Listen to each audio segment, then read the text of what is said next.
आकर रण में ललकारी थी, वह झांसी की झलकारी थी। गोरों को लड़ना सिखा गई, रानी बन जौहर दिखा गई। राष्ट्रकवि मैथिली शरण गुप्त की यह पंक्तियां बुंदेलखंड की ऐसी वीरांगना के लिए लिखी गई हैं जिसकी वीर गाथा आज भी इतिहास के मानस पटल पर विद्यमान है। आज आपको सुनाएंगे झलकारी बाई की ऐसी कहानी जो उनकी वीरता, पराक्रम, शौर्य को दर्शाती है। झांसी से 4 कोस की दूरी पर एक गांव है भोजला, जहां पर झलकारी का जन्म हुआ था। उनके पिता एक गरीब बुनकर परिवार से ताल्लुक रखते थे। झलकारी बचपन से ही साहसी और दिलेर थीं।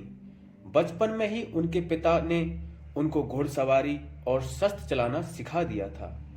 झलकारी बाई की बहादुरी के अनेक किस्से और कहानियां हैं। इन्हीं किस्सों में एक किस्सा है कि एक दिन गांव की कोई छोटी बच्ची बकरियां चरा रही थी, तभी वहां तेंदुआ आ जाता है और उस पर हमला करता है। इसी समय झलकारी बाई ने तेंदुए के साथ लड़ाई करते हुए उसे अपनी कुल्हाड़ी से काट दिया था। एक अन्य कहानी में बताते हैं कि एक दिन गांव के ही किसी व्यापारी के घर कुछ डकैतों ने धावा बोल दिया। तब झलकारी ने उन डकैतों को मुंहतोड़ जवाब दिया, जिसके कारण उनको गांव से भागना पड़ा। झलकारी की इसी वीरता को देखकर उनके पिता ने झलकारी का विवाह झांसी की सेना के एक बहादुर सैनिक पूरन कोरी से कर दिया। विवाह के बाद झलकारी अपने पति के साथ झांसी आ गई। झांसी में गौरी पूजा की एक परंपरा है, जिसमें सभी महिलाएं रानी लक्ष्मीबाई का सम्मान करने उनके महल जाती हैं। तभी झलकारी की पहली मुलाकात रानी से होती है। जब लक्ष्मीबाई ने झलकारी को देखा तो वह हैरान रह गईं, क्योंकि झलकारी हूबहू रानी लक्ष्मीबाई जैसी दिखती थी। और जब उन्होंने झलकारी बाई से बात की, तब उन्होंने झलकारी की वीर आत्मा को तत्काल पहचान लिया। बुंदेलखंड की महिलाएं बड़ी ही स्वावलंबी, बहादुर और संकटों से ना घबराने वाली होती हैं। बुंदेलखंड की स्त्रियों के शौर्य को देखकर ही रानी लक्ष्मीबाई ने अपनी सेना में एक महिला शाखा गठित की थी, जिसका नाम था दुर्गा दल। रानी ने जब झलकारी की बहादुरी के किस्से सुने तो उसे तुरंत इस दल में शामिल कर लिया, जहां से झलकारी के युद्ध कौशल और बलिदान की गाथा शुरू होती है। दुर्गा दल में शामिल करने के बाद रानी लक्ष्मीबाई ने झलकारी की वीर भावना और ब्रिटिश साम्राज्य के प्रति उनकी घृणा को देखते हुए झलकारी को दुर्गा दल का सेनापति बना दिया। सेनापति के रूप में झलकारी ने ब्रिटिश सेना के साथ कई छोटी बड़ी मुठभेड़ें की।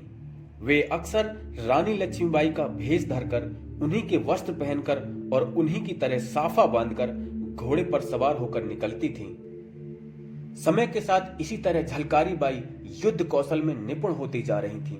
उन्होंने बंदूक चलाना और तोप चलाना भी सीख लिया था।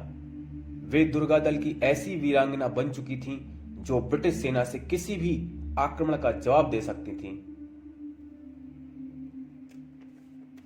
झलकारी की इन्हीं छोटी बड़ी लड़ाइयों के बाद अब एक ऐसी लड़ाई का समय आ चुका था जो झलकारी को झलकारी बाई बना गया। सन 1857 की लड़ाई के समय ब्रिटिश साम्राज्य झांसी को हड़पने के लिए उतावला हो गया था। उस समय लॉर्ड डलहौजी ने झांसी को अपने साम्राज्य में मिलाने के लिए रानी लक्ष्मीबाई पर तरह तरह के दबाव बनाने शुरू कर दिए।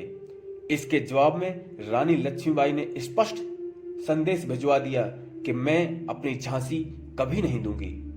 रानी लक्ष्मीबाई समझ गई थी कि अब युद्ध का संकट उनके राज्य पर आएगा, और इस बात को लेकर रानी तनिक भी भयभीत नहीं हुई और उन्होंने युद्ध की तैयारी शुरू कर दी। इसी युद्ध में दुर्गा दल की प्रमुख सेनापति झलकारी बाई की मुख्य भूमिका थी। ब्रिटिश सेना के एक जनरल हुरुज ने अपनी सेना को साथ लेकर रानी लक्ष्मीबाई के किले पर धावा बोल दिया। युद्ध की यह घटना अप्रैल 1858 की है, जब झलकारी मात्र 27 वर्ष की थी। झलकारी बाई युद्ध के समय अपने पति पूरन के साथ किले के मुख्य द्वार की रक्षा में लगी हुई थी। ब्रिटिश सेना किले के भीतर घुसने का प्रयत्न करने में लगी हुई थी। घमासान युद्ध कई दिनों से चल रहा था। झलकारी ने ऐसा भयंकर व्यूह रचा था जिसे अंग्रेज कभी तोड़ ना पाते। पर रानी के एक सेना नायक ने गद्दारी कर दी और दक्षिण के द्वार से किले के फाटक खोल दिए।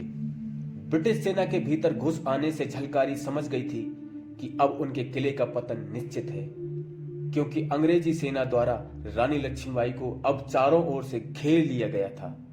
तभी झलकारी बाई ने अपनी सूझबूझ से रानी को बचाने की एक तरकीब निकाली। उन्होंने रानी लक्ष्मीबाई से किला छोड़ देने के लिए कहा और खुद उनका वेश बनाकर किले के दक्षिण द्वार की तरफ अंग्रेजों से मोर्चा लेने के लिए बिजली की तरह टूट पड़ी। उधर रानी लक्ष्मीबाई किले की दीवार से कूदकर जंगलों में खो गईं और इधर एक तरफ झलकारी बाई की सेना और एक तरफ उनके पति पूरन की सेना अंग्रेजों से घमासान युद्ध कर रही थी। इसी युद्ध के दौरान झलकारी को पता चला कि उनके पति की मृत्यु हो गई है। मृत्यु का समाचार सुनने के बाद भी झलकारी तनिक भी भयभीत नहीं हुई और ना ही कमजोर पड़ी। अपने पति की मृत्यु के शोक में डूबकर ना ही उन्होंने समर्पण का सोचा, बल्कि वह दुर्गा की तरह जय भवानी कहते हुए अंग्रेजों की तरफ टूट पड़ी। इसी दौरान एक गोला झलकारी बाई को आकर लगता है, जिससे वह जय भवानी कहते हुए वीरगति को प्राप्त हो जाती है। झलकारी बाई का बलिदान अप्रतिम है। उनके बलिदान को देखकर जनरल रोज ने कहा था, यदि भारत की 1% महिलाएं भी झलकारी की भांति आजादी के लिए मतवाली हो जाएं, तो हम अंग्रेजों को अपना सब कुछ छोड़कर यहां से जाना पड़े। भले ही इतिहास की दास्तानों में झलकारी को जगह न मिली हो, पर आम लोगों के हृदय में झलकारी की कहानी हमेशा सुनी और सुनाई जाती रहेगी। जय भवानी।